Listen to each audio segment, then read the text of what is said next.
আজ বানাবো কাতলা মাছের ঝাল। তো কয়েক পিস এখানে কাতলা মাছ আমি নিয়ে নিয়েছি।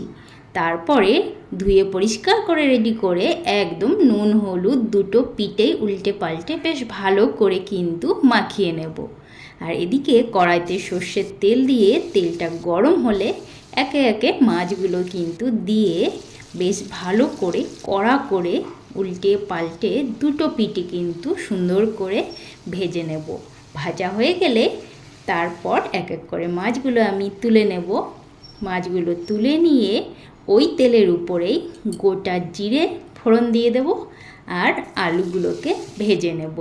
আলুগুলো হালকা ভাজা হয়ে গেলে এদিকে দেখো মশলা নিয়ে নিয়েছি, ধনের গুঁড়ো, জিরের গুঁড়ো, হলুদ, লবণ, আদা বাটা, লঙ্কার গুঁড়ো, পেঁয়াজ, স্বাদ মতো লবণ সব কিছু দিয়ে বেশ ভালো করে কষিয়ে নেব। আলুর মধ্যেই মশলাটা দিয়ে বেশ ভালো করে কষানো হয়ে যাওয়ার পর এখানে একটা গোটা বড় টমেটো কুচিয়ে দিয়ে দেব। আবারও আমি একটু নেড়ে চেড়ে কষিয়ে নেব। টমেটোটা একটু পরে দিলাম কারণ টমেটোটা আধা গলে যাবে আধা থাকবে, তাহলে খেতে বেশ ভালো লাগবে। এরপর কিছুটা ধনেপাতা কুচি আগেই আমি দিয়ে দিলাম। এরপর দিয়ে দেবো এখানে উষ্ণ গরম জল। ব্যাস ঝোলটা টকবক করে ফুটে এলে ভেজে রাখা মাছগুলো দিয়ে ঢাকা দিয়ে দেব 15 মিনিটের মতো।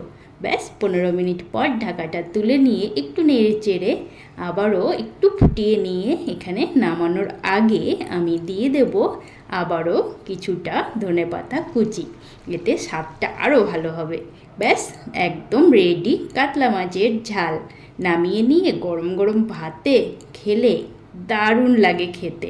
একটু বেশি করে টমেটো আর একটু বেশি বেশি ঝাল দিয়ে এই ঝাল ঝাল টক টক কাতলা মাছের ঝোল খেতে যে কি ভালো লাগে যে বলে বোঝানো যাবে না। একটু গরম গরম ধোয়া ওড়া ভাতের সাথে খেয়ে নাও, দারুণ লাগে খেতে।